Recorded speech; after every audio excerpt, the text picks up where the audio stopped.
My name is Michelle, and I have had the privilege of leading our junior girls for the last 5 years in our student ministry.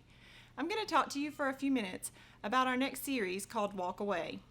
Have you ever felt the urge to leave the church, Christianity, or Jesus Christ? One of Jesus' very disciples, Peter, felt this same urge.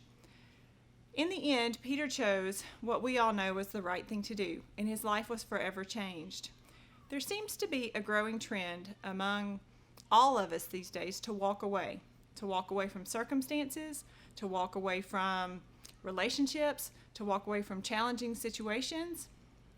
Some are a much needed breakup, but others, we just got to stick with it until the end. So how do we encourage our teens who then want to walk away from something when all that's within them wants to quit? How do we encourage them to stick with it? Sometimes one of the most basic ways we can motivate our teen to stick with something is just to meet them where they are. Understand where they're coming from. They don't have those years of life experience that we have as we get older and we get wiser. They don't have that, so we got to meet them where they are, help them understand. Empathize with our child by telling them, I understand what you're going through, and you're right. You are exactly right, but you know what? Life is not fair. That's the worst as a teen to hear, right? I remember my mom saying that to me. Life is not fair, but it is a very wise adage that makes us go, you know what?